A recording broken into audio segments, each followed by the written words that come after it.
In the last episode, we had Dr. Matsebola share with us his knowledge on diagnosing depression in men and the barriers to diagnosis and the treatment approaches. We are delighted to have him back with us to unpack the subject even further. Welcome to another episode of Healthcare Conversations with Nkile Matsoso. Dr. Matsebola, thank you very much for joining us again.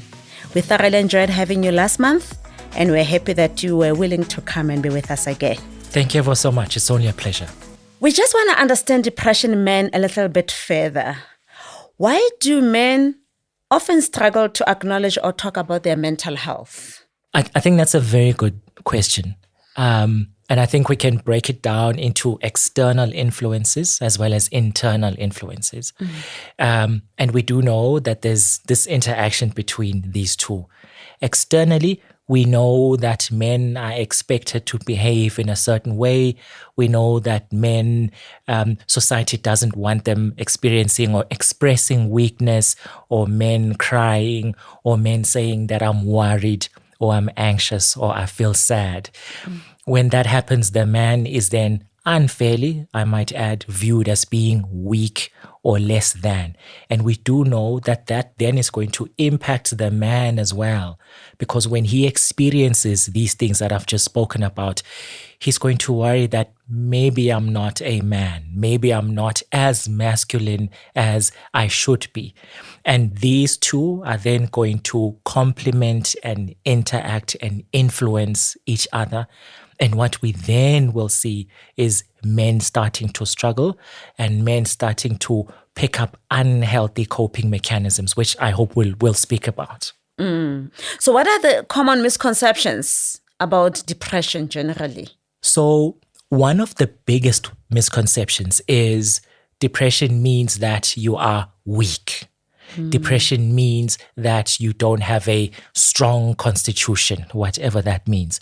Depression means you are not a manly man. Depression means you need to go see, for argument's sake, a traditional healer or a homeopath to get some medications to make you more of a man. Those are the ones that we see. Unfortunately, when it comes to mental illnesses, because of how the person presents, there always seems to be this element of morality that comes in. You know, this person is not moral, this person is not a man, this person is weak. There seems to be this emergence of judgment that then come up. And these are really, really significant influences that not only drive the disease process as we see, but they actually worsen the outcome for the man. Wow. I can see why would then men not want to go and consult with the doctors and get treatment, but that doesn't make things easier for the person who's suffering from depression. How can a family member notice that a person is suffering from depression? I'm just thinking as a wife, as partner, mother, or just even as a daughter, you realize that your dad is suffering. Are there any subtle presentations that a person can pick up to know that this person is depressed? Indeed. I think before we go to the presentations, with your permission, I would say that it should be a good idea for people to do a bit of research. We are in South Africa. We've got excellent online resources. We've got the South African Depression and Anxiety Group. I would strongly urge people to log on and to see. I always say to my clients, if we can log on to the internet and Google about Uskomota, for argument's sake, or any other celebrity, then surely we can log on and Google about stuff like depression. So that would be the first step for me. Log on and do a bit of reading for yourself. In terms of what we should look out for, there's going to be these changes that are going to be there in the man. It could be that he's a bit more impatient than we know him to be. He's a bit more impatient, a bit more angry, a bit more irritable, a bit more shorter than he used to be. Or it could be that he's a bit more quiet than we know him to be. He is a bit more reserved. For argument's sake, you could have a man that was known to be quite social. He would be happy to go visit his friends, happy to have friends come over, but we notice that that isn't happening anymore. Or if those friends do come to visit him, he'll just sit there quietly in the corner.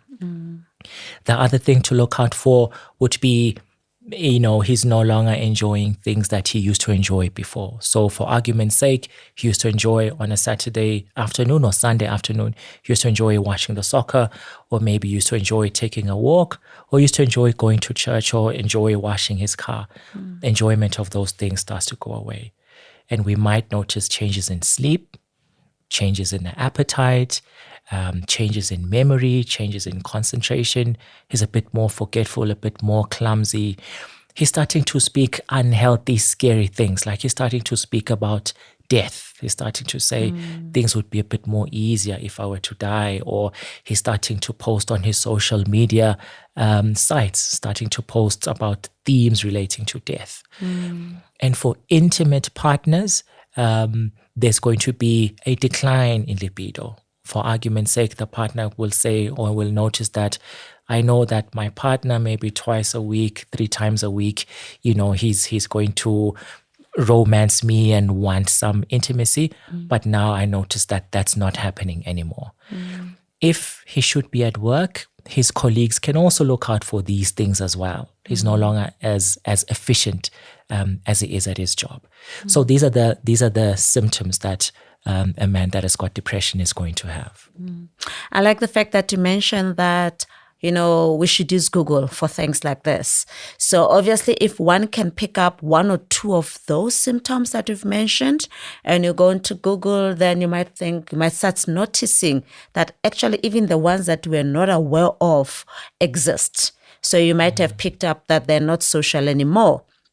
But then when you go into Google, then you realize that actually have fatigue as well, or in addition to what you picked up, then you can see that the person has depression. How do you then, as a wife or as a daughter, even as a colleague, then encourage the person to go and see the doctor? Because taking into consideration the stigma. You've Googled now, you have this information, you can already suspect, but obviously I'm not a doctor, I can't diagnose. We still need to get the person to get diagnosed. How do we make sure that they can see a doctor, encourage them to go and see a doctor? So the first thing, which is really important, is the nature of the relationship between yourself and this man. If it is a close relationship, if it is a relationship that is characterized by mutual trust, mutual respect, it's going to be a bit more easier to be able to have that conversation as opposed to someone that's a bit more distant, someone that you don't really know. Yes. So that's the first step. The second step is when you're approaching this person. And this is not, particular to men. It can be done with anyone. Is that in an empathetic manner, in a respectful manner, you'll say to the person, so-and-so, I notice X, Y, Z, what's going on? Are you okay? Kind of thing. It may be that the person may first evade and may come up with excuses. Oh, I'm not sleeping too well, or I've got a lot of stress, or my finances are not too hot. Then in that case, you can then say, I was reading up, last night or yesterday or whatever the case may be, and I noticed that you've got X, Y, Z. And I'm worried that maybe there might be depression there. Maybe think about going to see someone and to get some help. Or you can show the man the things that you've been reading this site. So we've spoken about SADAG. Show him, look, I saw X, Y, Z, and I noticed that you tick the boxes A, B, C. I think there's something going on there. Maybe let's get some help. If the man does say, yeah, maybe you're right, maybe I do need to seek help, great. But sometimes it does happen that the man, because of stigma, which is either internalized or externalized, might say, no, that's not it. I'm just tired. I just need a bit more rest. Then in that case, we can't force that person. The best thing that we can do is to let the person know that, yeah, look, I'm here. Let me know if you need anything, if you need any help, and I'll see how I can support you. The fact that you are there, the fact that the person sees that you are approaching them with respect, and empathy and trust, I think might go a long way. Sometimes it can be a bit difficult for the man to overcome the stigma, but what we encourage people to do is just to be there. Just to be there. Are you okay? Did you get enough sleep? Were you able to eat? Have you thought about what we spoke about the last time? Things like that. All of that is important. So this is support getting them to get diagnosed. And once they have been diagnosed and they're on medication or on treatment, whatever treatment they're on, I remember in the last episode, you mentioned that treatment is twofold. It's medication and psychotherapy. That's right. So once they're on whatever treatment that they're on, how can family members, be it spouse or daughters, support them with their treatment regime or just the support that they need? I think that is, again, a fantastic question. We usually advise families to implement certain family-wide changes for the better in terms of health. One of my colleagues speaks about if there's no health, there's no mental health.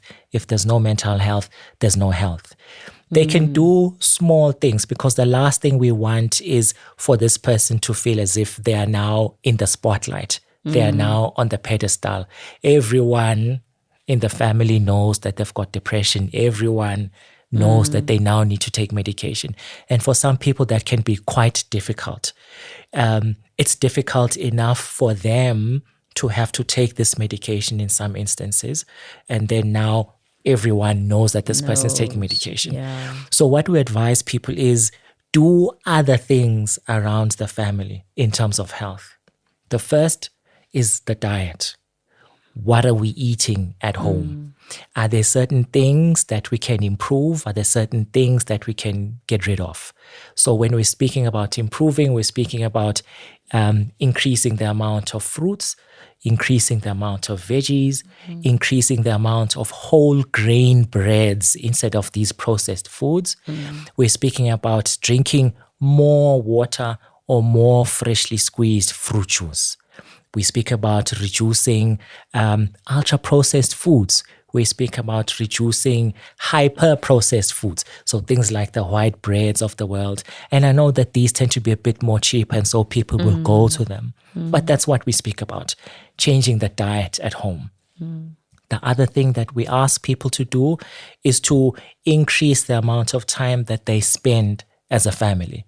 So the usual South African family routine will be we wake up, we go wherever we go, and then we come back in the evening.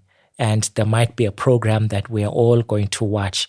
And we usually say, maybe use that time when everyone is there in the living room and we're watching TV, maybe for about 5 minutes, let's mute the TV. And let's speak. Hey, how are you doing? How was your day? How are you feeling? Or if that's a bit too difficult, let's start off with something silly. Hey, can you see what this newsreader is wearing? And this is not to make fun of newsreaders. Sometimes, they might wear something that the family will feel that's really, really nice. We can use that to start off the conversation. Okay. Yeah. The third thing that they can do is to try to adopt healthy sleep behaviors. All of these things that are touching on are going to positively impact that treatment of depression. So in some families, we do know that they tend to fall asleep maybe in front of the TV, or there's a TV in the bedroom, and sometimes people get upset when we speak about this. Maybe let's use that to improve our health. 10 o'clock, that's our time. We are now going to sleep. We are now winding down. We switch the TV off. For those families that have got kids that are still going to school, let's set up things for school. For those that are working, let's set up things for work. Then we go to bed.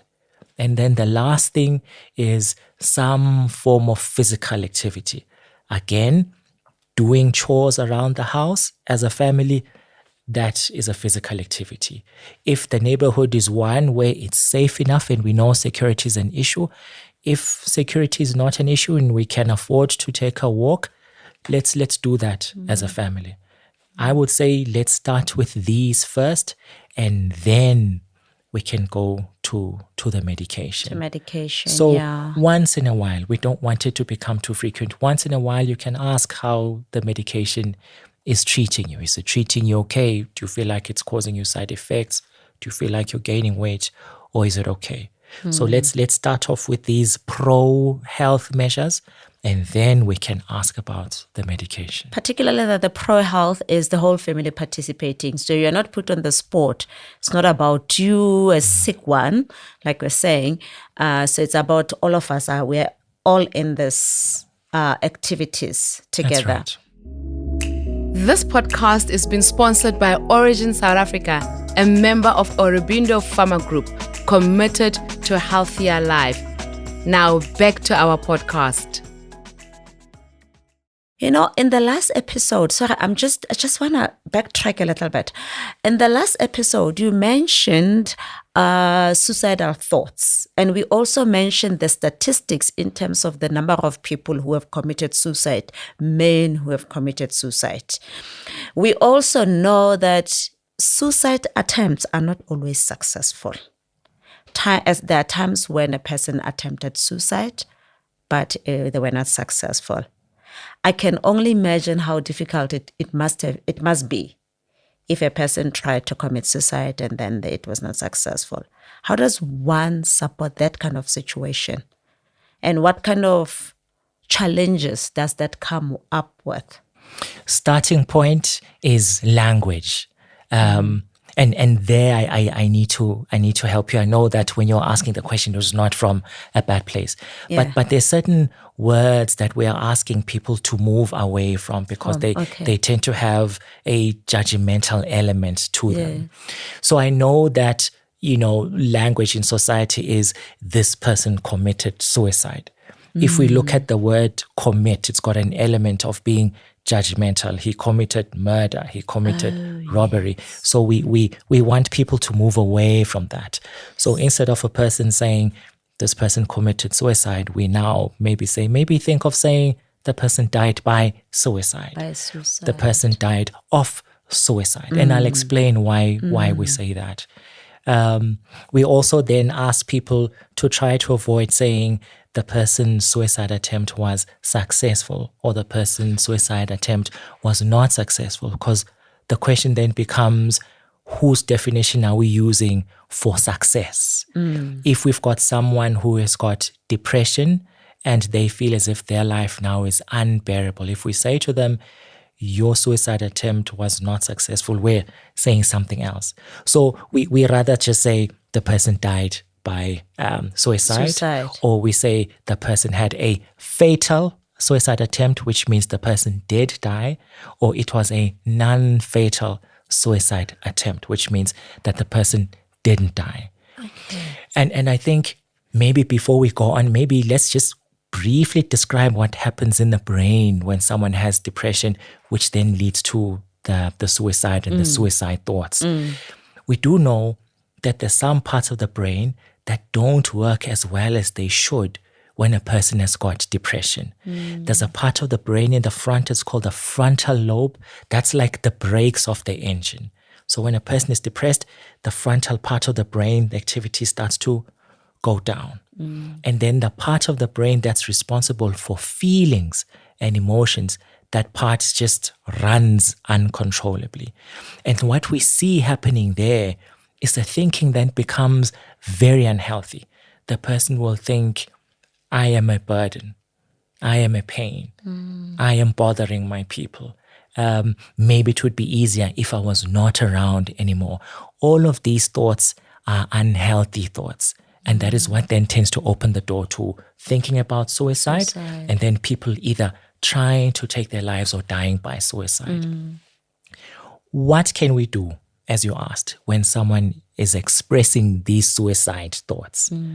Firstly, we tell people there's no need to be afraid. Don't be afraid. I know when we speak about death, it can be very scary. And there's an urge to do something really quickly.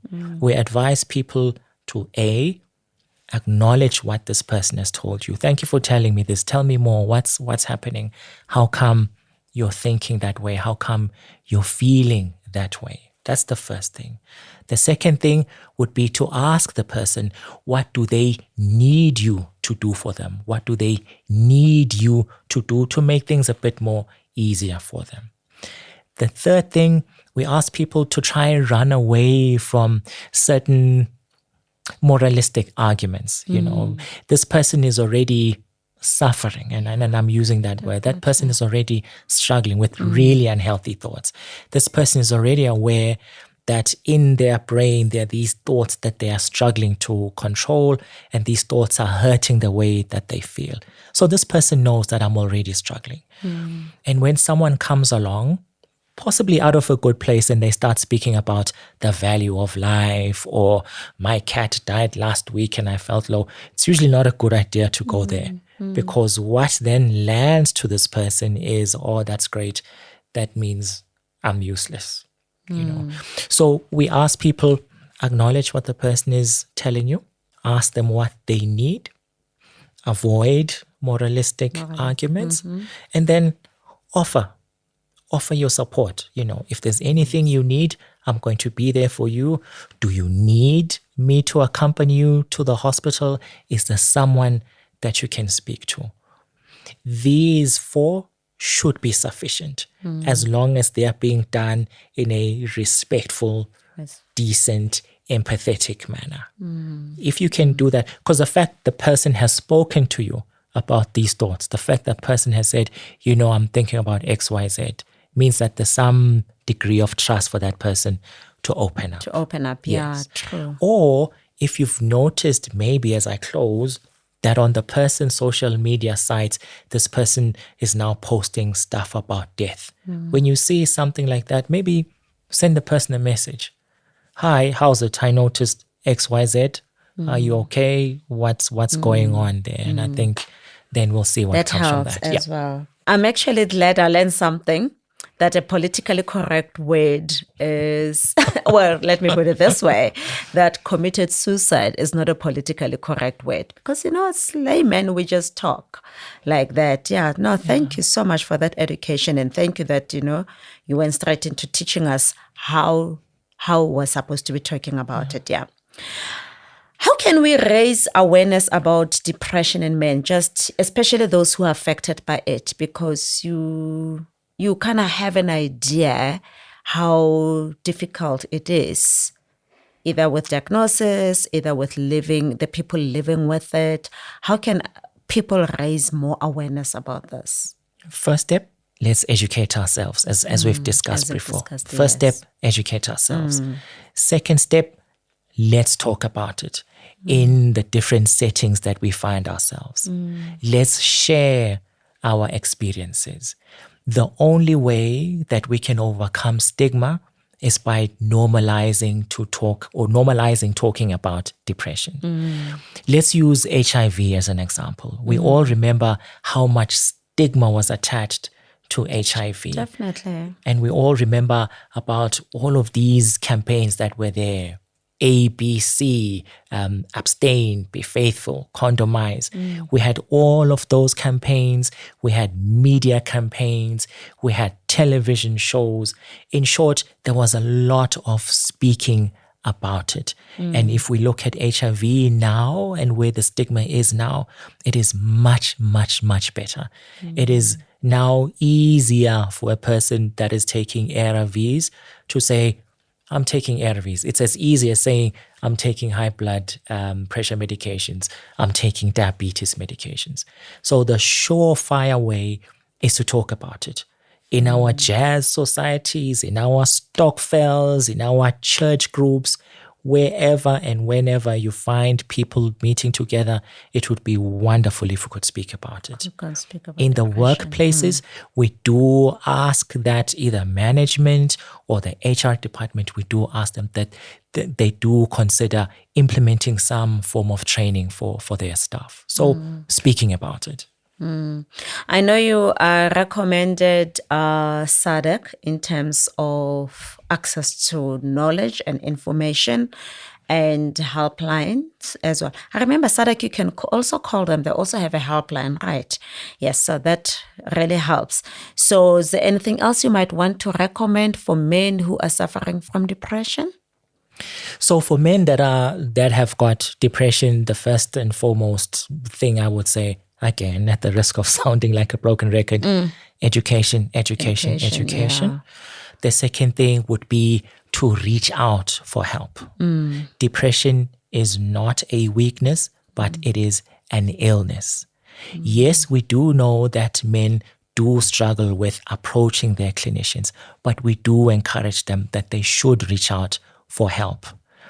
And then equally importantly, the recipient of the man's report. It could be a family member, it could be a friend, it could be a fellow employee, even the clinician. When this man comes and says, I am struggling with XYZ, listen to him with empathy and with respect. Listen in a non-judgmental manner and then assist. I think that is going to make it that much more easier for this person to approach us. And this is something that should occur globally, whether it is a 10-year-old child that's being brought to see you, whether it's a 23-year-old young woman, whether it is a 66-year-old man, whether it is a 98-year-old woman or a 50-year-old man. All of these people need to be treated with respect and decency and empathy. And that's going to make it easier for them to then open up to whichever clinician or to whichever person that they're speaking to. More so men, in light of this internalized stigma that we've spoken about earlier. Yeah. Do men feel supported in a workplace where it comes to depression? Do you find that men feel like they're supported, irrespective of what they do? But does the workplace really respect and support men who are depressed? It'd probably be the same situation as just the way the society normally treats it. Unfortunately, the numbers that we have suggest otherwise. Unfortunately, it doesn't seem like there's a lot of support. And this, again, could be due to either stigma, it could be due to not understanding what depression is. There's a very interesting study that was done by a colleague of mine that works in the University of Stellenbosch, and her name is Professor Renata Skuman. And she notes that there's an increase of what's called presenteeism at work. We know what absenteeism is, right? People don't come to work. With presenteeism, they're there, but they're not there. They are there, but they're not there. The person is sitting at their workstation, but they're not there. Their productivity goes down. Their efficacy goes down. And unfortunately, South Africa ranks in the top 5 worldwide in terms of how severe presenteeism is. There's also something called the Annual Mental State of the World Report. This is released every year, and 71 countries are assessed there, and they look at how things are in terms of people's mental health. And unfortunately, South Africa is not doing too well. There, we are in the top 3 in terms of how worse our mental health is. So the statistics, unfortunately, locally and globally are showing that there's not a lot of support, which then brings me back to the point that we spoke about. People must educate themselves. There must be some form of training, especially in the workplaces. There must be some form of training, because what we see happening is some employers, some managers still feel that when a person says, I'm depressed, and the person's concentration is not what it should be, the employer feels that person is being lazy, or that person doesn't want to work. Yeah. Wow. You know, when you mentioned how HIV, so much effort was put into HIV, I mean, I remember a lot of investment as well came from the government. I'm really hoping that our government knows about this, reads this kind of reports, and that they're investing in mental health the same way it was done for HIV. Because obviously it's going to affect the productivity of South Africans and therefore affect our economy if we don't address these issues. If people are suffering from presentism. If we Indeed. have that, yeah. Indeed, quite right. So yes, government does have a role to play. Government does have a significant role to play. But while we wait, and I do know that there are certain campaigns that the government has started through the Department of Health. Whilst we are waiting for those campaigns to gain traction, let us as well as ordinary South Africans also do our part. Again, I'm a broken record. Education for ourselves. Definitely. In terms of workplaces, there should be some form of training. In schools, there must be some form of training. Psychiatrists, psychologists, general practitioners with an interest in mental health, those are trying to put out messages either on social media or on podcast platforms like this one. Some are even doing interviews either on radio or on TV. So the work has started. We just need more to happen. Wow. I must say we have learned so much from you in the last 2 episodes, the previous one and today's episode. It has been enlightening, and thank you very much for your time. I'm hoping this podcast will reach a whole lot of people, many people in South Africa, so that we can learn about mental illness, depression in men in particular. Thank you so much for coming through. Thank you. It was only a pleasure. Thank you. Thanks. For listeners, if you found today's discussion enlightening, be sure to subscribe and join us for more as we continue exploring healthcare matters together, one conversation at a time. This was an interesting conversation. We're going to have a lot more of these conversations with people in the industry.